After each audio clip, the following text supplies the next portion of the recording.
सर्वधर्मं स्थापकस्तम्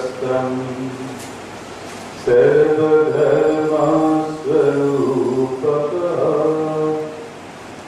आचार्याणां महाचार्यो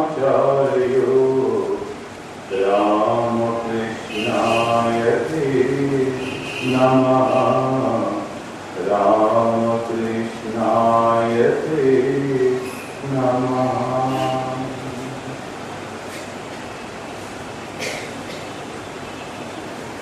परम पूज्यपाद श्रीमद स्वामी शिरोमणि जी महाराज सर्वप्रथम তাকে আমার প্রণাম জানাই। এত সুন্দর একটা সুযোগ তিনি আমাকে করে দিয়েছেন আজকে সন্ধ্যেবেলায় এইখানে বসে এটা যে জায়গা নয়, এরকম একটি জায়গাতে আসতে পারাটাই কত জন্মের সৌভাগ্য। এখানে এসে এইখানেতে সব থেকে যিনি প্রিয় ছিলেন তার সেই ঠাকুরের, আমি বিবেকানন্দের ঠাকুর, তার সম্পর্কে কিছু বলা। আর ঠাকুর তো ধর্ম ছাড়া অন্য কিছু না, তাই সমস্ত কিছুই ঠাকুরের ধর্মময়। আজকে যারা কি করেছেন সেই বিমলেন্দু শিবানী, তাদের স্মরণে আমরা তাদের জন্য প্রার্থনা জানাই। আর তাদের যারা উত্তর পুরুষ যারা কি করেছেন তাদেরকে ধন্যবাদ জানাই। ধর্ম শব্দটি অত্যন্ত ব্যাপক একটি শব্দ। এই শব্দটার সঠিক অর্থ প্রকাশ করা বড় কঠিন। কোন ভাষাতে এর আসল মানেটা বলা, কোন ভাব দিয়ে একে সম্পূর্ণরূপে প্রকাশ করা অত্যন্ত কঠিন। বিভিন্ন ভাবে আমরা এই ধর্ম শব্দটা ব্যবহার করি, করতে শুনি। যেমন লোকেরা অনেক সময় বলেন ধর্মে সইবে না, এখানে কিন্তু তারা বলেন যে ভগবান এটি মানবেন না, ভগবান তোমার শাস্তি দেবেন। ধর্মের কর বাতাসে নড়ে, এখানে ধর্ম মানে সত্য, ধর্মটা অর্থাৎ সত্যটা প্রকাশিত হয়ে যাবে। আমার ধর্ম আমার কাছে, তোমার ধর্ম তোমার কাছে, এখানে মতবাদ বা ওই বিচার থেকে কথা বলা হচ্ছে। জলের ধর্ম, আগুনের ধর্ম ইত্যাদি যখন বলা হচ্ছে তখন পদার্থগুলির স্বাভাবিক গুণের কথা বলা হচ্ছে। এবার একটি কবিতা আছে এবং প্রায় কোট করেন আমাদের বর্তমান পেপারওয়ালারা। আমার মনে হয় একটু বিকৃতভাবে শব্দটাকে ব্যবহার করা হয়েছে। ধর্মেও আছি, জিরাফেও আছি। অর্থাৎ বলতে গিয়ে বোধহয় বলতে চাইছেন আমি ভালো কাজও করি, খারাপ কাজও করি। আবার ছাত্রদের ধর্ম অধ্যয়ন, এখানে কিন্তু তার সব কর্মটিকে বোঝানো হচ্ছে। হিন্দু ধর্ম, ইসলাম ধর্ম যখন বলা হয় তখন সেখানে ওই দার্শনিক মতবাদ বা ঈশ্বর লাভের পথের কথা বলা হচ্ছে। আবার মনু মহারাজ তিনি যখন বলছেন ধৃতি, সমা, দম, অস্থৈর্যম, শৌচম, ইন্দ্রিয় নিগ্রহ, হি, বিদ্যা, সত্যম, অক্রোধ, দশকম, ধর্মদর্শনম, তখন এই যে 10টি ধর্মের লক্ষণের কথা বললেন, এটি হচ্ছে ধর্ম পালন করলে বা ধর্ম করতে গেলে এই 10টি ভাব মানুষের মধ্যে আসা উচিত, সেইটিকে অভ্যাস করা উচিত। মহাভারতেও মোটামুটি ওইভাবে বলতে গিয়ে বলছেন অদ্রোহ সর্বভূতেষু কর্মণা মনসা গিরা অনুগ্রহশ্চ দানঞ্চ সতাং ধর্ম সনাতন গণপদে, এটি বলছেন তার মন বাক্য দ্বারা সমস্ত প্রাণী, কোন প্রাণীকে দ্বেষ না করা, তারপরে বলছেন কৃপা করা, দান করা, এটা সাধুদের প্রাচীন ধর্ম। পদ্ম পুরাণে দেখছি তারাও এরকম ভাবে বলছেন ব্রহ্মচর্যেন সত্যেন মকপঞ্চক বর্তনৈঃ দানেন নিয়মশ্চাপি শান্তা শৌচেন বল্লভ অহিংসা সুশান্তা চ अस्ति नापि वर्तनैः एकै दशभि गङ्गैस्तु धर्ममेव प्रपूरयेत्। ब्रह्मचर्य, सत्य, पंचमहायज्ञ, दान, नियम, क्षमा, शौच, अहिंसा, शांति, अस्तेय, চুরি না করা, এইগুলি হচ্ছে পঞ্চমহাযজ্ঞ বলতে ওই দেবযজ্ঞ, ঋষিযজ্ঞ, পিতৃযজ্ঞ, নৃযজ্ঞ, ভূতযজ্ঞ ইত্যাদি। এই যে বলা হচ্ছে এইগুলি হচ্ছে ধর্ম। এখন আমরা দেখছি কেমন ভাবে ধর্ম মানে কতগুলি গুণের কথা বলছেন। স্বামীজিও বলছেন, স্বামী বিবেকানন্দ, পরোপকারী ধর্ম, পরপীড়ন হচ্ছে পাপ। শক্তি সাহসিকতায় ধর্ম, দুর্বলতা কাপুরুষতায় পাপ। স্বাধীনতার ধর্ম, পরাধীনতায় পাপ। ভালোবাসায় ধর্ম, ঘৃণা করাই পাপ। অভেদ দর্শনী ধর্ম, ভেদ দর্শনী পাপ। আবার শ্রীকৃষ্ণ ভগবত গীতাতে তিনি একটি শব্দ ব্যবহার করছেন স্বধর্ম। স্বধর্মে নিধনাম শ্রেয় পরধর্ম ভয়াবহ। এই যে স্বধর্ম কথাটি বলা হলো, নিজের ধর্ম, তুমি যে কাজটি করছো, যেখানে আছো ইত্যাদি। কিন্তু যখন স্বামী বিবেকানন্দ এক জায়গায় বলছেন রিলিজিয়ন ইজ রিয়ালাইজেশন, ধর্ম কি? ধর্ম হচ্ছে অনুভূতি।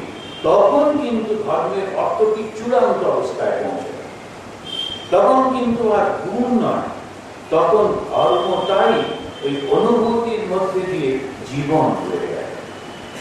এই যে ধর্মের আমরা এই অবস্থাগুলো দেখছি, এটি আসলে আমাদের সংস্কৃতির প্রত্যেকটি শব্দে একটা গোড়া থাকে, রূপ থাকে। ধৃ ধাতু বলা হচ্ছে তার থেকে ধর্ম। ধৃ মানে কি? ধারণা করা হয়, ধরে থাকে। কি ধরে থাকে? ওই মানুষের মোষটাকে, চেতনাটাকে ধরে থাকে।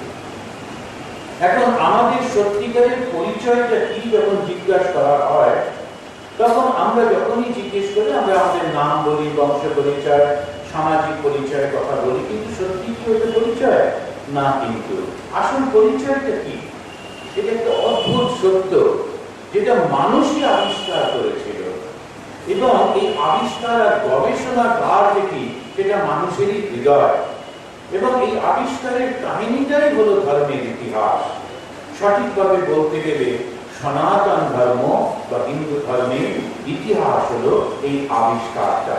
সৃষ্টির একেবারে শুরুতে তখন মানুষ, পশু, পাখি, সরীসৃপ সমস্ত কিছু একরকম ছিল, কোনো পার্থক্য ছিল না। তখন সকলেরই একটি ধর্ম ছিল, সেটি হচ্ছে কি করে বেঁচে থাকা যায়। শুধু বেঁচে থাকা যায় তখন তার মতো অবস্থা ছিল। ভেবে দেখুন সেই সময়টি যখন এই বিশাল পৃথিবীতে আর কেউ কোথাও নেই, মানুষ এসেছে, তাকে প্রকৃতি কিচ্ছু দেননি। হাতির মতো বিশাল শরীর দেননি, গন্ডারের মতো শক্তি দেননি, বাঘ সিংহের মতো দাঁত নখ দেননি, পাখির মতো ডানা দেননি। একেবারে একটা মানুষ এই বিশাল পৃথিবীর মধ্যে, তার না আছে কাপড় জামা, না আছে কোনো ঘর বাড়ি, না আছে খাদ্য বস্তু, অসহায় একেবারে। কিন্তু প্রকৃতি তাকে একটা খুব অদ্ভুত জিনিস দিয়েছিল। সে হাতির মতো বিশাল শরীর, শক্তি সব পায়নি বটে, কিন্তু তাকে বুদ্ধিটা দিয়েছিল। এই বুদ্ধিটাকে কাজে লাগিয়ে, প্রকৃতি দত্ত এই মস্তিষ্কটাকে কাজে লাগিয়ে মানুষ বেঁচে থাকার লড়াইটাকে একেবারে সহজ করে ফেলল। ওই প্রকৃতিটা ভেতর থেকে সে জ্ঞান আহরণ করতে লাগলো। সেই কারণে আমার মনে হয় আমরা যে মা কালীর পুজো করি, শ্রীরামকৃষ্ণদেব মা কালীকেই প্রথম পুজো করলেন। আমরা এই ঘটনায় পরবর্তীকালে আসবো। এই যে মা কালীর মূর্তিটা খুব অদ্ভুত মূর্তি, গলায় মুন্ডমালা, হাতে একটা মুন্ড ধরে রেখেছেন, দেখলেই ভয় লাগে। এবং ঠিক সেইটাকে কাজে লাগিয়ে এক ধরনের লোকেরা তারা বললো, তোমরা এই রকম লোককে পুজো করো। আমরাও বুঝতে পারলাম না। মা কালী কাউকে মারেননি। তার পূজক, তার সেবক, তিনি বলছেন, তার পূজারী বলছেন, ব্রহ্মাণ্ড ছিল না যখন মুন্ডমালা কোথায় পেলেন। এই যে মুন্ডমালাটা কি? জ্ঞানের প্রতীক। আর জ্ঞান হচ্ছে সব থেকে প্রেশাস, সব থেকে দামি। সেই কারণে এখানে সেখানে না, একেবারে মালা করে করে রেখেছেন। আবার বাঁ হাতে তিনি ধরে রেখেছেন মুন্ডটা, আর নিচে একটা শেয়াল বসে আছে, পশু। হয়তো বা বলছে, মা আমাকে দাও। পশুর জন্য জ্ঞান নয়, মানুষকে বলছেন এসো নাও। জ্ঞান কোথায় থাকে? প্রকৃতির মধ্যে। প্রকৃতি এত বড় যে ওকে ঘেরা যায় না, তাই প্রকৃতিকে আর কোনো বস্ত্র দিয়ে ঘেরা যায়নি। এই মায়ের যে রূপটা, এই হচ্ছে মা কালী, যিনি জ্ঞানের দেবী। এই জ্ঞানটা পাওয়ার জন্য সমস্ত সময় মানুষ প্রশ্ন করছে, জানতে চাইছে, জিজ্ঞাসা করছে। এইটা মানুষের বৈশিষ্ট্য, কিছুতে থামতে পারে না। যখনই কোনো মানুষকে আপনি সকালবেলায় খুব সুন্দর পাউরুটি দিলেন, মাখন দিলেন, খুব খুশি, ভাবলেন আছে এটা পছন্দ করে, পরের দিন দিলেন একটু মুখটা গম্ভীর, তারপরের দিন দিলেন একেবারে বিরক্ত। কিছুতেই খুশি করা যায় না। একটা লোক রোজ দুপুর বেলায় অফিসে টিফিন বক্সটা খুলেই বলতে, ইস আজকেও দিয়েছে সেই ঢেঁড়স। কারণ সবাই বলতো, বলিস না কেন তোর মাকে ঢেঁড়স না দিতে, মা কবে মারা গেছে, মা রান্না করে না। তো তাহলে তো স্ত্রী রান্না করে, স্ত্রীকে বলবি ঢেঁড়স না দিতে, আমি বিয়েই করি। তো তাহলে যে রান্না করে তাকে বলবো আমি নিজেই রান্না করি, বলিস কি রে? তাহলে ঢেঁড়সটা রাগ করছিস না? ঢেঁড়স খেতে খুব ভালোবাসি, কিন্তু খাবার আগে I love nagging before eating. খাবার আগে একটু এরকম করতে আমি ভালো। এখন এই মানুষের ভাবটাকে বোঝা বড় কঠিন। কেন? কেননা কি যে তার ভালো লাগে কিছুতেই বোঝা যায় না। কোন জিনিস এসে খুশি হয় না। আমেরিকার প্রেসিডেন্ট হওয়ার পরও খুশি হয় না। এটা কিন্তু মানুষের দোষ না, এটা মানুষের গুণ। কেন? যতক্ষণ না সে নিজেকে জানতে পারছে ততক্ষণ খুশি হতে পারছে না। এখন এইটাই আমরা দেখবো, বারবার দেখবো যে কিরকম ভাবে হিন্দু ধর্ম, সনাতন ধর্ম তারা বারবার জিজ্ঞেস করছেন। সে জিজ্ঞেস করতে গিয়ে বলছেন, কেনি শীতম পদতি প্রসিতম মানা কেনা প্রাণ প্রথম পৈতিযুক্ত কেনি শীতম বাচনীমম বদন্তি চক্ষু শ্রোত্রম কয়ুদেবেনাপি। আমার চোখ, আমার কান, আমার মন বলি, কিন্তু কেউ তো আমার কথা শোনে না। এটা আমার নিজের মতো ঘুরছে। এটা কারা? তার আদেশে এগুলো চলছে। প্রশ্ন করছেন, সুন্দরভাবে জিজ্ঞেস করছেন এসে। এবং কে জিজ্ঞেস করছেন? মহাসাধু, প্রতিষ্ঠিত লোক, সমাজের একজন প্রতিষ্ঠিত। তিনি এসে বলছেন যে তস্মিন নো ভগবো বিজ্ঞাতে সর্বমিদং বিজ্ঞাতং ভবতি। সব জানতে চায়, সমস্ত জ্ঞান চায়। সৌনক হবই মহাসাধু। একেবারে হতদরিদ্র মানুষ সে জ্ঞান পেতে পারে না। তার তখন এই পেটের চিন্তা। তাই শ্রীরামকৃষ্ণদেব বললেন, খালি পেটে ধর্ম হয় না। জ্ঞান লাভ করবার জন্য এই যে অবস্থাটি প্রতিষ্ঠিত হয়ে গেছে ভারতবর্ষের মানুষ, এই অবস্থায় সেটি জিজ্ঞেস করছে, আমি সব কিছু জানতে চাই। জিজ্ঞাসা, অনুসন্ধান, প্রশ্ন, উত্তর এই করতে করতে এগিয়ে চলেছে। এবং যেতে যেতে তারা বলছে, সমস্ত বিশ্ব আমি দেখেছি, পরীক্ষা করেছি, কিন্তু পাচ্ছি না উত্তর। এবারে সে ধীরে ধীরে নিজের মধ্যে যাচ্ছে। কশ্চিৎ ধীরা প্রত্যগাত্মানমৈচ্ছর আবৃত্ত চক্ষু অমৃতত্বমিচ্ছামি। কি অদ্ভুত একটা ইতিহাস পরপর সাজানো রয়েছে। আরো ভেতরে ডুবে যাচ্ছে, একটা একটা করে তার জ্ঞান লাভ করছে। এবং অদ্ভুত যদি আমরা দেখি, এটা কেউ বাইরে থেকে এসে বলছে না। আকাশ থেকে একজন ডানাওয়ালা লোক এসে বললেন, এই দুটো করবে, লিখে রাখো 10টা, এবং সে তখন হলো। কিন্তু না, আমাদের হচ্ছে জ্ঞান নিজের ভেতর থেকে আসছে। যখন আবিষ্কার করতে করতে এগোচ্ছি, আমরা একবার গেছিলাম হায়দ্রাবাদে। ওখানে যখন চন্দ্রবাবু নাইডু তিনি দেখছেন যে ডাক্তাররা মানুষটার হাঁটুতে ব্যথা হয়েছে, তাকে নিয়ে এসে অজ্ঞান করে কিডনি কেটে নিচ্ছে, এত ভয়ঙ্কর একেবারে। তখন আইন তো করলেন, কিন্তু তবু খানিকটা ওদের ধর্ম শেখাবার জন্য তখন মেডিসিন মেন অ্যান্ড মংস বলে একটা মিটিং করেছিলেন। আমরা অনেক সাধুরা গেছিলাম, প্রায় 7-8 জন আমি ছিলাম। তখন একজন ডাক্তার, তিনি বয়স্ক ডাক্তার, বলছেন, আমি বুঝতে পারছি না যে আমরা হচ্ছে সায়েন্টিস্ট, আমরা সমস্ত কিছু বিচার করে নিই, আর এরা হচ্ছেন সাধু, এরা সব বিশ্বাস করে। Religion means faith, believe. তাহলে আমরা কি করব এদের সঙ্গে বসে, এক্সেপ্ট ওয়েস্টিং সাম টাইম? শুধু সময় নষ্ট হবে। আমার যখন সময় এলো, আমি বললাম, ডাক্তার বাবু এটা ঠিকই বলেছেন, ডিকশনারিতে লেখা আছে ফেথ, বিলিভ, রিলিজিয়ন মানে, কিন্তু সেটা সনাতন ধর্ম সম্পর্কে হবে না। আপনি বলুন তো, যে মানুষের শরীরটা এরকম কিরকম বলছে, অন্নময়, মনোময়, প্রাণময়, বিজ্ঞানময়, আনন্দময় কৌশল।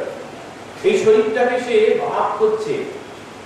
শুধু একটা বলে দিল না শরীর, আরো ভেতরে যাচ্ছে, আরো ভেতরে যাচ্ছে, প্রত্যেকটি জিনিস গবেষণা করে ভাগ করছে। এবং যখনই সেই মনের কাছে পৌঁছলো, তখন সে বলছে, দেখো এই যে মনটা, এখান থেকেই কিন্তু পশু আর মানুষের মধ্যে পার্থক্য হয়ে যাচ্ছে। তরোবি অপি হি জীবন্তি জীবন্তি মৃগপক্ষিণা সজীবতি মনোয়স্য মননেন হি জীবতি। তো যে মানুষ, সে যদি চিন্তা ভাবনা না করে, বিচার না করে, বিশ্লেষণ না করে, ও কি মানুষ? এইটি হচ্ছে আসল। ওই জন্য মা কালী মানুষের মূল্যটাকে রেখেছেন, ওই হচ্ছে জ্ঞান। অনেককাল আগে, তখন আমরা একেবারে খুব বেশ অল্প বয়সী যুবক, তখন একটা আন্দোলন চলছিল, ওরা সব দেওয়ালে লিখত চীনের চেয়ারম্যান আমাদের চেয়ারম্যান। তখন ওদের ওরা এসে আমাদের বারবার জিজ্ঞেস করতো কেন সাপোর্ট করতে না। আমি বললাম এটা কি জ্ঞান হলো? যদি চীনের চেয়ারম্যান আমাদের চেয়ারম্যান বললে ভালো লাগে, তাহলে এর থেকে বেটার ছিল যে গ্রেট ব্রিটেনের রানী আমাদের রানী, কত দেখতে সুন্দর ভালো ছিল। কেন আমরা এরকম নেব? এই বিচার, এই বোধ নিজে বিচার করবে না।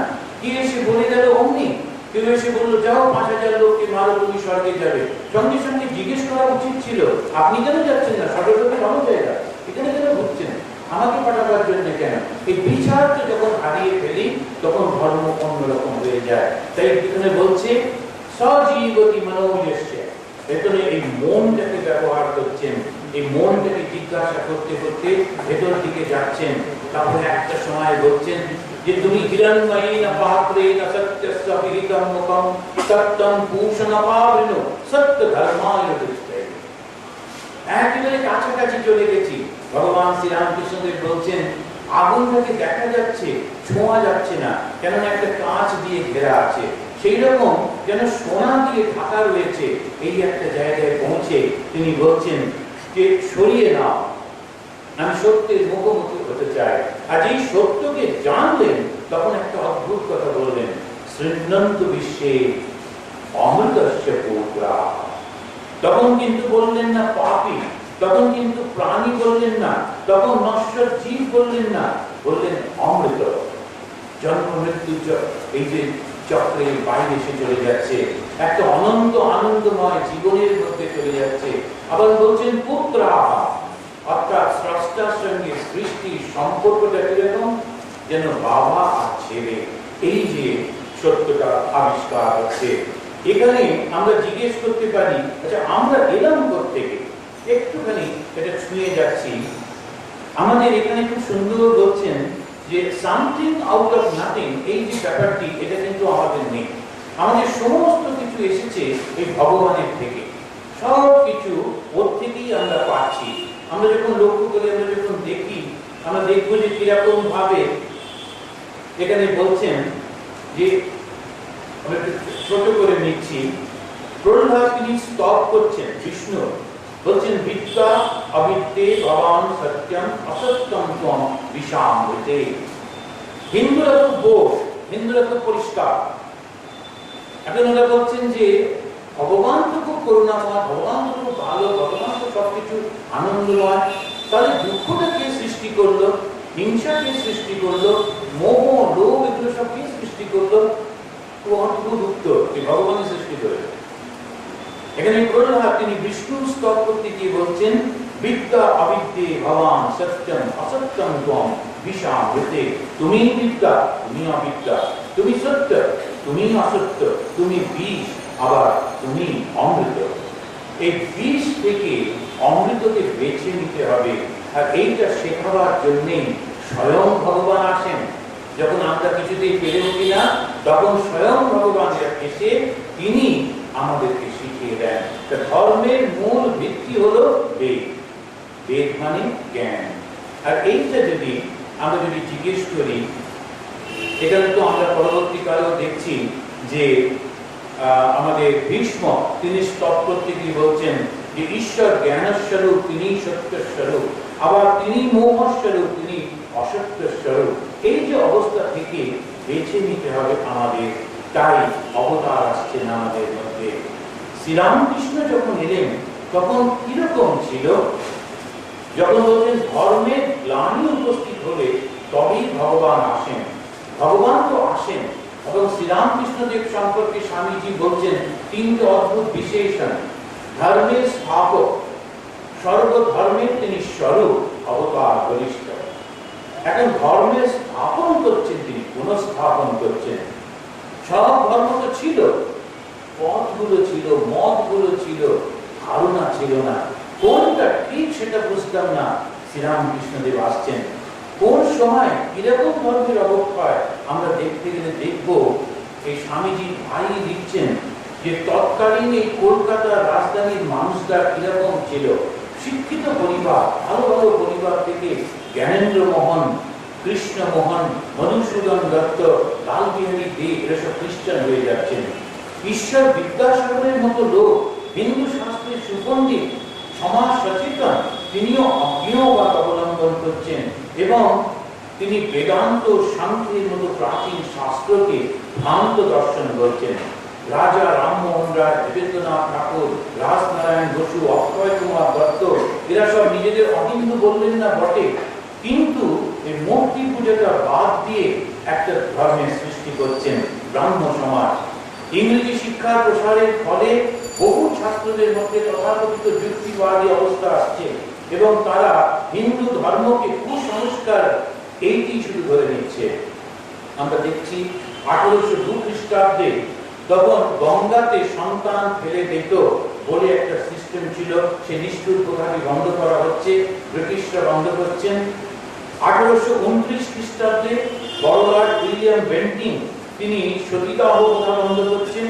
ঈশ্বরচন্দ্র বিদ্যাসাগরের নেতৃত্বে 1856-তে বিধবা বিবাহ, নানান রকমের উথাল পাথাল চলছে, কেউ কিছু বুঝে উঠতে পারছে না। আবার ধর্মসভা সৃষ্টি করেছেন রাধাকান্ত দেব, রামকামল সেন, মতিলাল সেন, এরা সব করে বলছেন না এইটি মানতে হবে, যা কিছু আছে আমাদের এর বাইরে চলা চলবে না, দরজা বন্ধ করো, জানলা বন্ধ করো, আমরা যেটুকু জানি ওটাই সত্যিকারের ধর্ম বলে হিন্দু ধর্ম রক্ষার চেষ্টা করছেন। ইতিমধ্যে ওই বিধর্মীরা আরো বিদ্বেষ প্রচার করছে।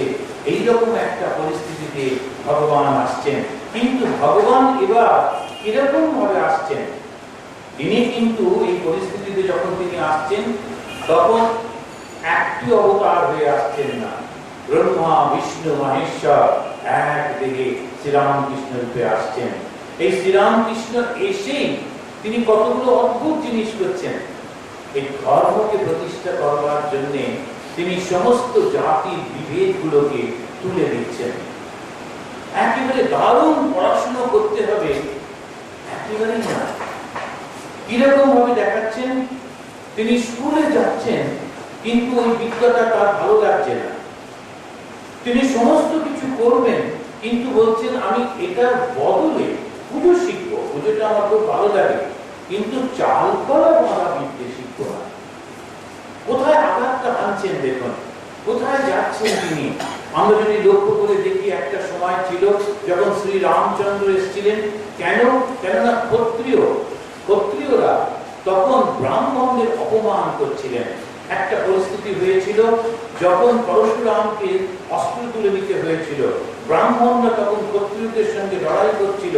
এইরকম অবস্থা আস্তে আস্তে শ্রীরামচন্দ্র এলেন, ভগবান এলেন, এবার কিন্তু আর ব্রাহ্মণের ঘরে না, ক্ষত্রিয়র ঘরে আসার পর তিনি যখন মুখোমুখি হলেন শ্রীরামচন্দ্র, তখন দেখা গেল পরশুরাম ওকে দেখেই চিনতে পারলেন, তার কাছে নতজানু হয়ে তিনি চলে যাচ্ছেন, আর আমার কাজ নেই। এত মানুষকে হত্যা করা সত্ত্বেও, ক্ষত্রিয়দের হত্যা করা সত্ত্বেও পরশুরামকে কিন্তু অবতার বলা হয়। কেন? ধর্ম প্রতিষ্ঠা করছিলেন। কিভাবে? ওই ক্ষত্রিয়দের মধ্যে দৈহিক শক্তি প্রভাব, অহংকারটাকে বিনাশ করে আবার বৌদ্ধিক শক্তিকে প্রতিষ্ঠা করছিলেন। রামচন্দ্র তিনি এসে আবার ব্রাহ্মণকে, বুদ্ধিকে, জ্ঞানকে মর্যাদা দিচ্ছেন। পরবর্তীকালে শ্রীকৃষ্ণ আসছেন, তিনিও কিন্তু ক্ষত্রিয় বংশে জন্মাচ্ছেন, কিন্তু তিনি ব্রাহ্মণদের দারুণ ভাবে সম্মান করছেন। ব্রাহ্মণ বলতে যারা বুদ্ধিমান, যারা জ্ঞানী, যারা সুপণ্ডিত, এইরকম মানুষগুলোকে সমাজে সম্মান দেওয়া হচ্ছে। শ্রীরামকৃষ্ণ যখন এলেন তিনি ব্রাহ্মণের ঘরে এলেন, কেন তখন আর ক্ষত্রিয়দের সঙ্গে লড়াইটা না, এবার একটা নতুন প্রেক্ষাপট এসে গেছে। ভগবান আসছেন, এসে দেখছেন ওই শূদ্র জাতীয় মানুষ, একেবারে নিম্ন বর্ণের মানুষ, যে মানুষগুলোর উপর সমস্ত সমাজটা দাঁড়িয়ে আছে, সেই মানুষগুলোকে কিভাবে অত্যাচার করা হচ্ছে। ওদের হাতে জল খাবো না, ওদের ছোঁয়া নেবো না, ওদের দেখবো না, ওদের কানে ঘন্টা বেঁধে দেওয়া হতো, ঘন্টা বাজাতে বাজাতে যেত যাতে কোন ব্রাহ্মণের ওপর তাদের ছায়াটা পর্যন্ত না পড়ে। মানুষ যাকে ভগবান সৃষ্টি করেছেন, চাতুর্বর্ণম মায়া সৃষ্টম গুণ কর্ম বিভাগ, গুণ এবং কর্ম অনুযায়ী 4টে বর্ণ সৃষ্টি করেছেন। সেই মানুষের উপর কি প্রচন্ড অত্যাচার, যে মেয়েদের উপর অত্যাচার, নারী জাতির উপর অত্যাচার, তাদেরকে পেছনে রেখে দেওয়া হচ্ছে। মনু মহাজের নাম করে, যে মনু মহারাজ এক জায়গায় বলছেন যে সমাজে যে সংসারে মেয়েদেরকে শিক্ষা দেওয়া হয় না, সে সমাজ সে সংসারে ঈশ্বর থাকেন না। এত সম্মান যেখানে দিচ্ছেন, তার নাম করে বলা হচ্ছে ওরা যেন সবার আন্ডারে থাকে। যখন সে ছোট তখন বাবার আন্ডারে, তারপরে সে স্বামীর কাছে, তারপরে পুত্রের কাছে কোনো সম্মান দেবে না ইত্যাদি। এ কখনো হতে পারে? কন্ট্রাডিকশন। এইরকম সমাজটাকে পথ দেখাবার জন্য শ্রীরামকৃষ্ণ ভগবান স্বয়ং এলেন। এসে প্রথমেই তিনি ধর্মের নামে যেটি করলেন সেটি কিন্তু খুব অদ্ভুত। একদম সহজ সরল মানুষগুলোর কাছে তিনি গেলেন। এবারে ব্রাহ্মণ বংশে জন্মাচ্ছেন। কিরকম ব্রাহ্মণ? ওই যে একটু আগে বলা হচ্ছিল, একেবারে কিচ্ছুটি নেবেন না এবং মিথ্যা কথা কখনো বলবেন না, সম্পূর্ণ সত্যের উপর সত্যকে ধরে রেখেছেন, যেটুকু প্রয়োজন শুধু সেটুকু নেব। এইরকম মানুষটি ঘরে আসছেন ভগবান ক্ষুদিরাম চট্টোপাধ্যায়ের ঘরে। তিনি একদম সত্যকে ধরে রেখেছেন, আর তার মা চন্দ্রমণি দেবী সরলতার প্রতিমূর্তি। এই সরলতা আর সত্য, এই হচ্ছে ঈশ্বরের পথে অগ্রসর হবার, ঈশ্বরকে লাভ করার এই প্রথম। কাউকে ফেলে দিচ্ছেন না। তিনি ধনী কামারিনী। এখন তো আমরা তার বাড়ি যাই, প্রণাম করি। ধনী কামারিনীর বাড়ি সেই গিয়ে প্রত্যেকে গিয়ে মাকেও প্রণাম করছে, আর ওনাকে গিয়ে প্রণাম করে আসে। একবার মনে পড়ছে না কিন্তু কামারিনী কোথা থেকে তাকে কোথায় তুলে দিয়েছেন। চিনু সাঁটারি। এখন যখন আমরা চিনু সাঁটারির গল্প পড়ি আমাদের চোখে জল আসে, ভাব উদ্বেগ হয়, আমি কেন চিনু সাঁটারির কথা বললাম না। এখন কিন্তু সে কোন বংশে জন্মেছে, কোন জাতিতে জন্মেছে, কি কাজ করতো, এসব কেউ দেখছে না। মানুষটা ভক্তিতে পাল্টে যাচ্ছে। ওই হচ্ছেন ভগবান শ্রীরামকৃষ্ণ। এক সময় অবতার এসেছিলেন রাম রূপে, কৃষ্ণ রূপে। এই শ্রীরামকৃষ্ণ এসেছিলেন, তিনি নিজে মুখে বলেছেন। এবং সেই সময় ধর্ম প্রতিষ্ঠার জন্য তিনি অস্ত্র ধারণ করেছিলেন, দুষ্কৃতীদের হত্যা পর্যন্ত করেছিলেন। এবারে কিন্তু একেবারে অন্য, তাদের হত্যা করছেন না, তাদের মনগুলোকে পাল্টে দিচ্ছেন। ওই হচ্ছে ধর্ম।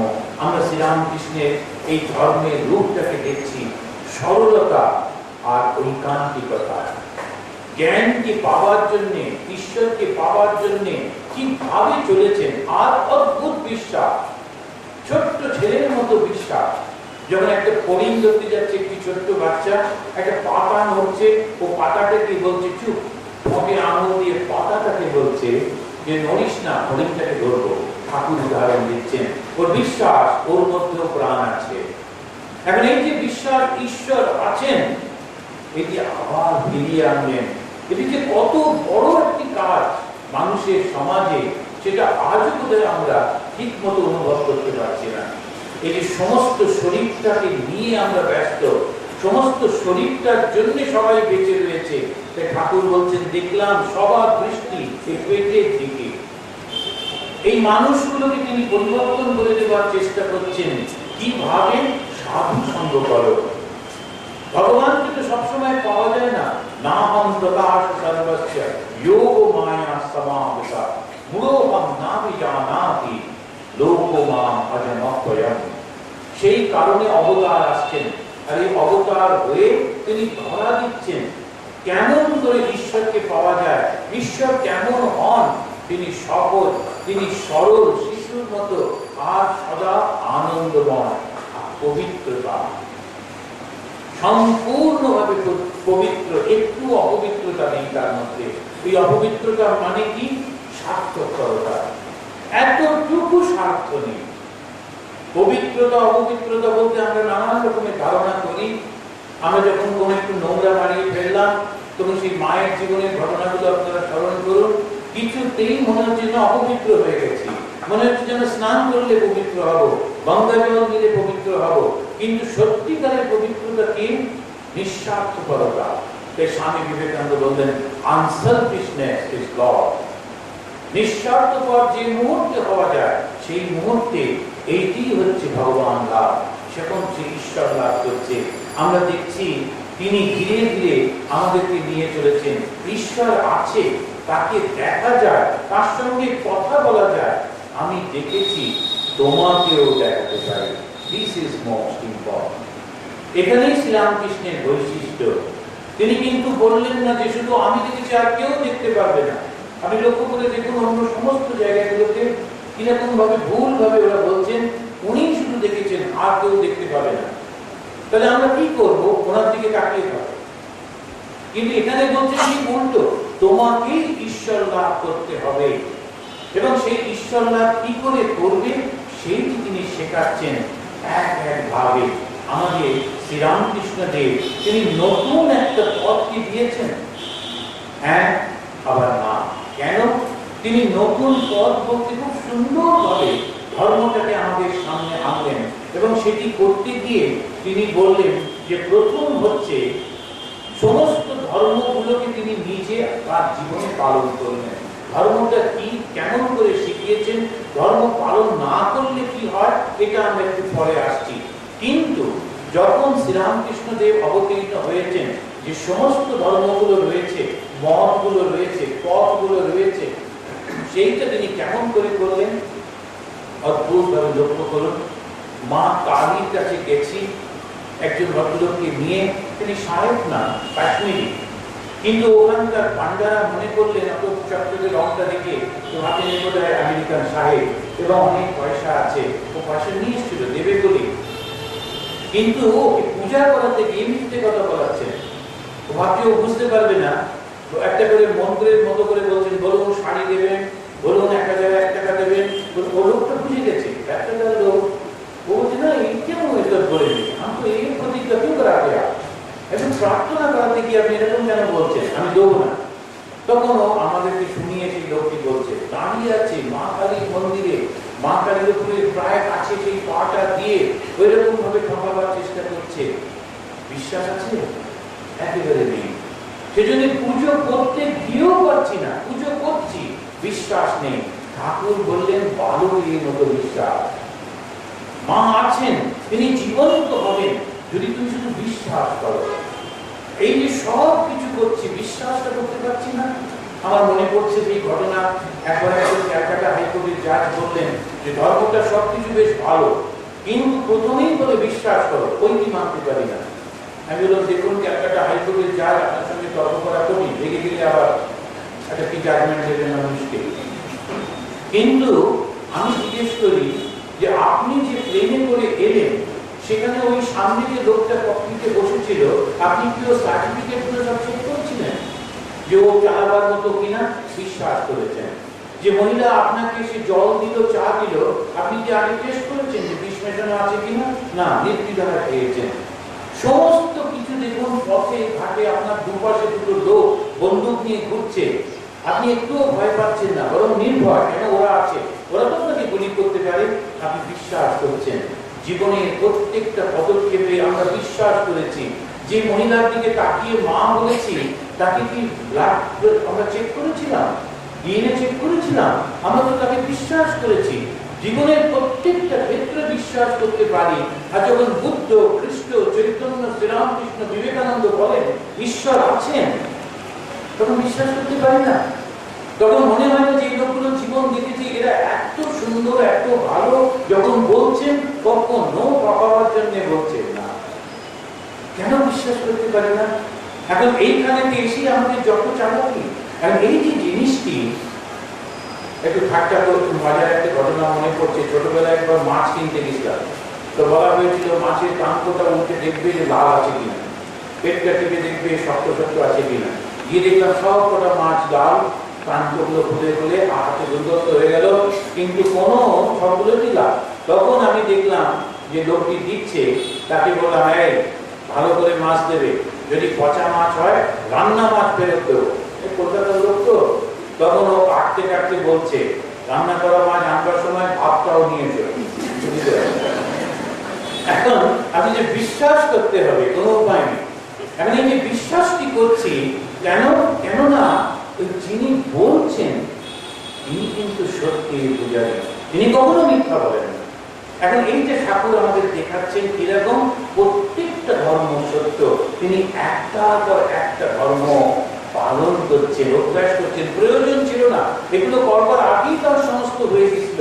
এখানেতে আমাদের শারদানন্দজি বলছেন, পরস্পর বিবাদমান ধর্ম মত সকলের অনুষ্ঠান করিয়া সত্যাসত্য নির্ধারণের অদ্ভুত প্রয়াস তাহার জীবনে উপস্থিত হইয়াছিল। তিনি আগেই বলেছিলেন। এরপরে আমরা দেখলাম কিরকম যদি ঈশ্বর সাক্ষাৎ করবার জন্য একটা পর একটা তিনি কিরকম ভাবে করে যাচ্ছেন। প্রথম তিনি আসছেন কেনারাম ভট্টাচার্যের কাছে শক্তির মন্ত্র নিয়ে মা কালীর পুজো করলেন। তার অগ্রজ রামকুমারের আকস্মিক মৃত্যু ঘটেছিল, সেই জন্যে তার আগে তিনি ওখানে কৃষ্ণের পুজো করেছিলেন। মায়ের অবিরাম দর্শন যিনি পেলেন, এখানে আবার একটু স্মরণ করিয়ে দিই, মা কালীর পুজো করলেন। মা দেখাবে বলে তার হাতের খাড়াটা নিলেন। তারপরে যখন দর্শনটি হলো, আপনারা প্রায় সকলেই জানেন, সেটি কিন্তু নিরাকারের দর্শন। এই একটা বৈশিষ্ট্য আমাদের মনে রাখতে হবে। সাকার থেকে নিরাকার হয়ে যাচ্ছে, আবার নিরাকার থেকে সাকার হচ্ছে। আমরা কেউ বুঝতে পারতাম না, এখনো মানুষে বুঝতে পারে না, সব সময় ভুল করে। মাস্টার মশাই পর্যন্ত তিনি মনে মনে ভাবছেন ঠাকুরের সামনে গিয়ে, সাকার ও নিরাকার এটা কিরকম ভাবে হবে? যিনি নিরাকার তিনি সাকার হইবেন কিভাবে? কি অদ্ভুত সমস্ত মাস্টার মশাই তখন এমএ পাস লোক, এই সমস্ত জগতে এইরকম চিন্তা। একবার এখন আমাদের কাছে ঠাকুরের জীবনী পড়ে তার কথাগুলো শুনে এত সহজ হয়ে গেছে, আমরা একেবারে। আর স্বামী বিবেকানন্দ একটা সেই উদাহরণ দিচ্ছেন, একটা রাজাকে আমরা একদম মুখস্থ, আমাদের যেই বলে সঙ্গে সঙ্গে বলে দিই। এবার আন্দামানে একটা এরকম হচ্ছিল ধর্মসভা, অনেকে ছিলেন, একজন পাদ্রী ছিলেন, তিনি বলেন আমি কিছুতেই বুঝতে পারি না যে অত বড় ভগবান, সর্বত্র বিস্তারিত ভগবান, তিনি একটা ছোট্ট মূর্তির মধ্যে ঢুকলেন কি করে? আমি আর তখন মিটিংয়ে বলিনি, যখন বসে চা খাচ্ছিলাম তখন বললেন, আমি বললাম আমি মজা করতে ভালোবাসি বলে ওকে বললাম যে তোমার অবস্থা আমার মতো। আমি খুব সিঙ্গাড়া খেতে ভালোবাসতাম, আর প্রতিদিনই ভাবতাম যে সিঙ্গাড়াটা সব দিক দিয়ে বন্ধ, আলুগুলো ঢুকলো কি করে? তোমার বুদ্ধিটা ওই আমার মতো হয়েছে। বলছো তো সর্বশক্তিমান, যিনি সর্বশক্তি আছে তিনি মূর্তির মধ্যে যেতে পারেন না, তিনি সব কিছু করতে পারেন। শ্রীরামকৃষ্ণের উদাহরণ দিয়ে বললাম যে তিনি একটা ছুঁচে ছোট্ট গর্তের মধ্যে দিয়ে মুখটাকেও গলিয়ে দিতে পারেন। এই বিশ্বাস যদি না থাকে, এই ভক্তি যদি না থাকে, তুমি কেমন করে ঈশ্বরের কাছে যাবে? সর্বশক্তিমান বলছো, অথচ বিশ্বাস করো না। এখন ভগবান শ্রীরামকৃষ্ণ দেব তিনি মা কালীকে পুজো করলেন, কিন্তু তিনি দেখলেন একেবারে ঘর দ্বার মন্দির সমস্ত কোথায় লুপ্ত হইল, কোথাও যেন আর কিছুই নাই। আর দেখিতেছে কি এক অসীম অনন্ত চেতন জ্যোতিষ সমুদ্র, যেদিকে যতদূর দেখি চারিদিক হইতে তার উজ্জ্বল উর্মিমালা তর্জন গর্জন করিয়া গ্রাস করিবার জন্য মহাবেগে অগ্রসর হইতেছে। দেখিতে দেখিতে উহারা আমার উপর নিপতিত হইল এবং আমাকে এককালে কোথায় তলাইয়া দিল। হাবুডুবু খাইয়া হাঁপাইয়া জ্ঞান শূন্য হইয়া পড়লাম। এই শ্রীরামকৃষ্ণ মা কালীর কাছে মা দেখা দিয়ে বললেন, কিন্তু এই নিরাকার চৈতন্য জ্যোতি দর্শন পাচ্ছেন। এটা একটা বৈশিষ্ট্য আমরা দেখলাম। তারপরেই দেখছি যে তিনি মায়ের কৃপা পাওয়ার পর তিনি আকৃষ্ট হলেন কুল দেবতা রঘুবীরের দিকে, রামচন্দ্রকে পুজো করছেন একেবারে রাম ভক্ত হনুমানের মতো, এবং তিনি সীতা দেবীর দর্শন করলেন। পরবর্তীকালে ভৈরবী ব্রাহ্মণের নির্দেশে এবং সহায়তায় তিনি তন্ত্র সাধনায় সিদ্ধি লাভ করলেন। এবং এই সমস্ত করবার পর একজন সিদ্ধ জটাধারী তিনি পরিব্রাজক বৈষ্ণব সাধক দক্ষিণেশ্বরে এলেন। তার কাছে সেই রামচন্দ্রের উপাসক, তিনি তার কাছ থেকে ছোট্ট রামচন্দ্রকে তিনি পেলেন, মধুর ভাবে সাধনা করলেন। তারপরে ঈশ্বরের নির্গুণ সত্তায় তোতাপুরীর কাছ থেকে বেদান্তবাদী সন্ন্যাসীর কাছ থেকে সেই সন্ন্যাস গ্রহণ করছেন। এরপরও থেমে গেলেন না, তিনি সুফি সাধক গোবিন্দ রায়ের কাছ থেকে আবার সেই মন্ত্র নিয়ে তিনি ইসলাম সাধনা করলেন এবং তারপরে ইসলাম সাধনার 8 বছর পর তিনি খ্রিস্ট ধর্মের সাধনা জানবার জন্য গেলেন এবং এবারে তিনি একেবারে নিজে থেকে যদুলাল মল্লিকের বাগানবাড়ির বৈঠকখানায় দেওয়ালে শিশু খ্রিস্টে করে শিশু খ্রিস্ট ম্যাডোনা করে রয়েছেন এই ছবি টাঙানো ছিল। রামকৃষ্ণ এক দৃষ্টি সেই ছবিটি দেখছেন এবং দেখতে দেখতে 3 দিন তিনি সেই চতুর্থ দিনে তিনি দেখলেন একজন লোক তিনি আসছেন পঞ্চবটির কাছে, অপরিচিত একজন পুরুষ এগিয়ে আসছেন। আশ্চর্য হয়ে ভাবছেন ইনি কে। এরপরে অন্তরাত্মা বলে উঠল ইনি ঈসা মসিহ। তিনি হযরত মুহাম্মদকে দর্শন করেছিলেন, ঈসা মসিহকে দর্শন করেছিলেন, সমস্ত ধর্মের মধ্যে দিয়ে গিয়ে তারপর তিনি বলছেন যত মত তত পথ, যে পথ দিয়ে চাই যাও, কিন্তু কি হতে হবে, কি চাই। তখন তিনি বলছেন যে চাই কিন্তু একটি জিনিস, সেটা হচ্ছে সত্য, সত্যকে ধরে থাকতে হবে। আরেকটি জিনিস সেটি কি, সেটি হচ্ছে সরলতা। আরেকটি জিনিস সেটি হচ্ছে বিশ্বাস। এইটি নিয়ে যদি এগিয়ে যায় তাহলে পাবই পাবো, নিশ্চয়ই পাবো। এখন তপস্যা এখানে আমরা গীতাতে দেখছি কিরকম তপস্যা। এখানে বলছেন শরীর দিয়ে একটা তপস্যা হয়, মন দিয়ে একটা তপস্যা হয়, আর বাক্য দিয়ে একটা তপস্যা হয়। ঠাকুরের সেই তপস্যার মধ্যে সবগুলোকে দেখছি। দেব বীজ গুরু প্রাজ্ঞ পূজন শৌচ মার্জবম ব্রহ্মচর্য অহিংসাচ শারীরম তপোচ্যতে। এরপরে অনুদ্বেগপরম বাক্যম সত্যম প্রিয়ম হিতম চ যৎ স্বাধ্যায় অভ্যাসনম চৈব বাঙ্ময় তপোচ্যতে। কাউকে একটু দুঃখ দিয়ে কথা বলতেন না। কথাগুলো কি মিষ্টি, কথার মধ্যে আমরা দেখছি প্রত্যেকটা কথা তিনি আকর্ষণ করছেন। নামটাও রাম এবং কৃষ্ণ। রাম মানে রময়াতি, আনন্দময়। কৃষ্ণ মানে আকর্ষণ করছেন। মাস্টারমশাইয়ের সেই জীবনের সঙ্গে যদি আমরা মেলাই, যখন ঠাকুরের গল্প পড়ছি, একটা আমেরিকান ব্রহ্মচারীকে আমি একবার জিজ্ঞেস করেছিলাম যে তুমি কেন এলে। সেগুলো একটা অদ্ভুত ঘটনা, আমি ঠিক এক্সপ্লেন করতে পারি না, নিজেও এখনো মেনে নিতে পারি না। আমি বাবাকে ছাড়তে এসেছিলাম একটা বেদান্ত সোসাইটিতে। গাড়ি থেকে যখন বাবা নেমে গেলেন বেদান্ত সোসাইটির লাইব্রেরিতে, আমি তাকিয়ে দেখলাম যে একজন লোকের ছবি। আমি তো অবাক হয়ে দেখলাম বসার ভঙ্গিটা, ইউনিভার্সিটি দ্যাট পশ্চার, পাট এমনি করে বসে আছে, দাড়ি গাটা দেখে দেখেছি। I was wondering how come this man, is he a god? যখন তাকাবার সময় অবিশ্বাসের সঙ্গে বিরক্তির সঙ্গে তাকাচ্ছি, কিন্তু হঠাৎ দেখলাম ও যেন আমাকে টানছে। এমন ভাবে টানলো আমি থাকতে পারলাম না, গাড়ি থেকে নামতে বাধ্য হলাম, কাছে গেলাম, ছবিটা একেবারে গায়ে লাগিয়ে দাঁড়িয়ে আছি। হঠাৎ বাবা এসে বলছেন হোয়াট ইজ ইট, তুমি কি করছো এখানে, তুমি কিরকম ভাবে দাঁড়িয়ে আছো কেন? একদম ছবিটা গায়ে হলো হি ওয়াজ কলিং মি। কৃষ্ণ আকর্ষণ করছেন, আর ওই আকর্ষণ থেকে সে আর মুক্ত হতে পারলো না। রামকৃষ্ণ মিশনের ব্রহ্মচারী, আমি জানি না সে এখন কোথায় আছেন, কিন্তু এই যে আকর্ষণ করছেন আমাদের সবাইকে, অনুদ্বেগপরম বাক্য। যখনই আমরা কথা বলছি তখন যেন আমার কথার মধ্যে দিয়ে কাউকে দুঃখ না দিই। আমরা যেন দেব বীজ গুরু প্রাজ্ঞ এদের পূজন করতে হয়, তাদের আশীর্বাদ আসে। আপনি ভেবে দেখুন রবীন্দ্রনাথ ঠাকুরের সেই স্কুলেতে তিনি সেখানে শান্তিনিকেতনে ব্রাহ্মণ যে টিচার ছিলেন, ব্রাহ্মণ ছাত্ররা অব্রাহ্মণ মাস্টারমশাইদের পায়ে হাত দিয়ে প্রণাম করতে পারতো না, দেওয়া হতো না, এইরকম একটা অবস্থা। আর শ্রী মা নির্দ্বিধায় বলছেন একজন ডাক্তারকে তার বাড়ির মেয়েদের বলছেন প্রণাম করো, অন্যরা বলছে কিন্তু ও তো অব্রাহ্মণ, কি এত বড় ডাক্তার এত জ্ঞানী দেখে প্রণাম করবে না?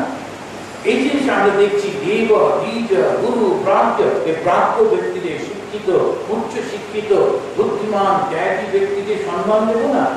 এই হচ্ছে আমাদের তপস্যা করতে শেখাচ্ছেন, নিজেও এগুলি করছেন, যার কাছে যাচ্ছেন একেবারে হাত জোর করে নিচে হয়ে প্রণাম করছেন। এই হচ্ছেন শ্রীরামকৃষ্ণ। তারপরে মন প্রসাদ সম্যক্তম মৌনম আত্ম বিনিগ্রহ ভাব সংশুদ্ধি তপ মানসমুচ্যতে। এই যে মনের মধ্যে তখন আমরা এক ধরনের তপস্যা করছি, একদম নিজের মধ্যে ডুবে যাচ্ছি। তিনি শেখাচ্ছেন আমাদের তপস্যা করতে, শেখাচ্ছেন স্বধর্ম পালন করবার জন্য। গিরিশ ঘোষকে বলছেন যে না না, থিয়েটারে লোক শিক্ষা হয়, স্বধর্ম থেকে ত্যাগ করতে নেই। তুমি যেখানে আছো সেখান থেকে তুমি এগিয়ে চলো। কাউকে স্বে স্বে কর্ম বিরাট সংসিদ্ধিম লভতে নর স্বকর্ম বিরাটম সিদ্ধিম যথা বিন্দতি তৎস্বিনো। এই গীতাতে যে কথাটি বলছেন সেটাই দেখছি শ্রীরামকৃষ্ণদেব তিনি শেখাচ্ছেন। তুমি যেখানে আছো সেখান থেকে তুমি এগিয়ে চলো, সেখান থেকে তুমি বড় হও। মাস্টার মশাই তিনি আদেশ চাইছেন, গৃহত্যাগ করবেন, দিচ্ছেন না। যেখানে আছো সেখান থেকে অগ্রসর হও। এই যে জ্ঞানগুলিকে আমরা শিখছি, আমরা দেখছি স্বধর্ম তিনি পালন করাতে শিখছেন, আবার কর্ম করতে বলছেন। তার শিষ্য স্বামী বিবেকানন্দ যখন ধ্যানে ডুবে থাকতে চাইছেন, এর থেকেও বড় জিনিস আছে। কি অদ্ভুত! তিনি ডুবে যেতে চাইছেন ধ্যানে, ডুবে যেতে চাইছেন একেবারে সেই নিজের সমস্ত কিছু অস্তিত্ব ভুলে গিয়ে। কিন্তু না, এর থেকেও বড় জিনিস আছে। চোখ বন্ধ করে ঈশ্বরকে দেখা যায়, চোখ খুলে ঈশ্বরকে দেখা যায় না? অদ্ভুত! এটা কি আমরা কি বলবো? নতুন ধর্ম, নতুন পদ্ধতি, নতুন ভাব প্রত্যেকে করতে পারে। প্রত্যেকের মধ্যে সেই ঈশ্বরকে অনুভব করছেন। নিয়তম সংগরহিতম অরাগ অদ্বেষতম অফল প্রত্যুনা কর্ম যত সাত্বিকম উচ্যতে। এই যে সাত্বিক কর্মের কথা গীতাতে বললেন, সেইটি তিনি করতে বলছেন। আমরা পড়েছি একটি জায়গায়, রেফারেন্সটা একটু মনে নেই, সেখানে কয়েকটি সাধু তারা ফিরে এসে বলছেন শারদানন্দজি মহারাজকে খুব আনন্দ করে, মহারাজ আমরা রিলিফ করে এলাম, গরিব মানুষগুলোকে এই দিলাম সেই দিলাম। মহারাজ বারবার জিজ্ঞেস করছেন তুমি কি দিবে? কেন আমরা কম্বল দিলাম, কাপড় দিলাম, না না তুমি কি দিবে? তোমাদের মহারাজ যেন বুঝতে পারছেন না। তারপরে মহারাজ বলছেন ওগুলো তো একটা লোক দিয়েছিল, কাউকে সব দিয়েছিল, তুমি আরেকজনকে দিবে, কিন্তু আসলে তুমি কি দিবে? কারোর জিনিস কারোর হাতে তুলে দিচ্ছি, আমি কি দিচ্ছি? ওর ভেতরে ঈশ্বর আছেন, তাই তাকে নম্রতার সঙ্গে, ভক্তির সঙ্গে, ভালোবাসার সঙ্গে আমি তাকে দিচ্ছি। এই বদলে কিচ্ছু নিচ্ছি না।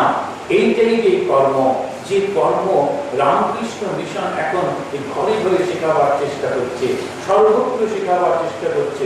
কর্ম ত্যাগ করতে হবে না, সবাই মিলে কর্ম ত্যাগ করে দিলেও ভালো না, এটা সম্ভব না।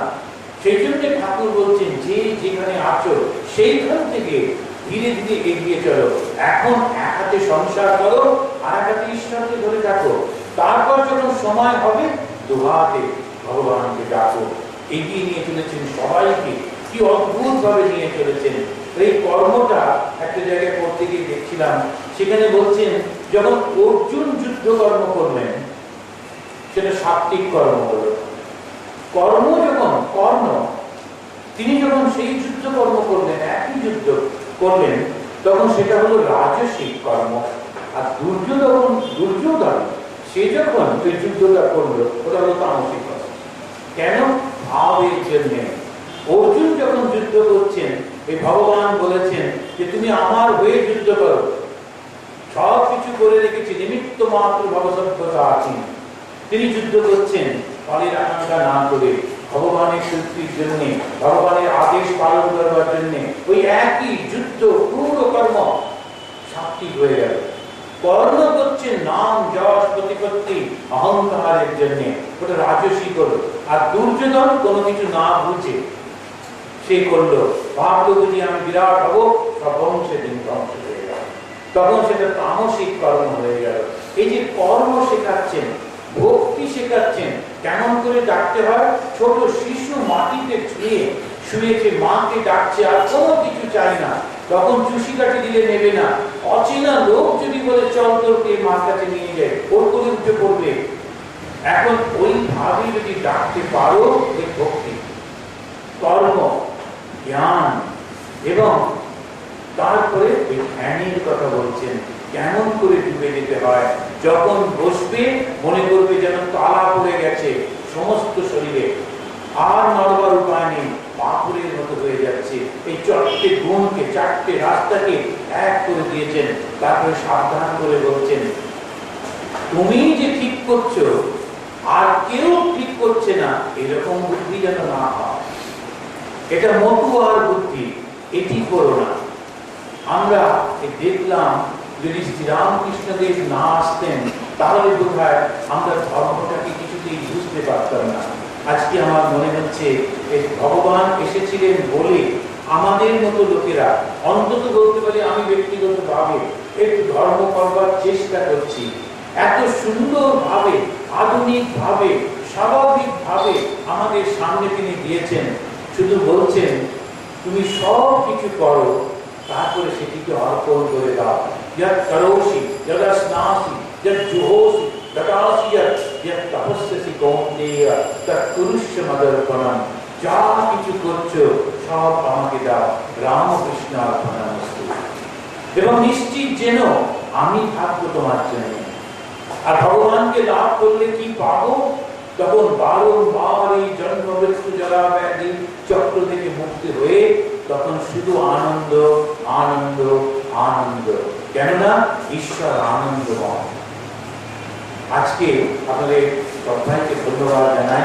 এতক্ষণ এত ধৈর্য ধরে আমার একটু ভাব, আমার ধারণা ধর্ম সম্পর্কে ঠাকুরের অবদান, এটা এত বিশাল, আমার ক্ষুদ্র বুদ্ধিতে এটা বোঝা এবং বলা অসম্ভব। তথাপি আমি আমার যথাসাধ্য চেষ্টা করলাম।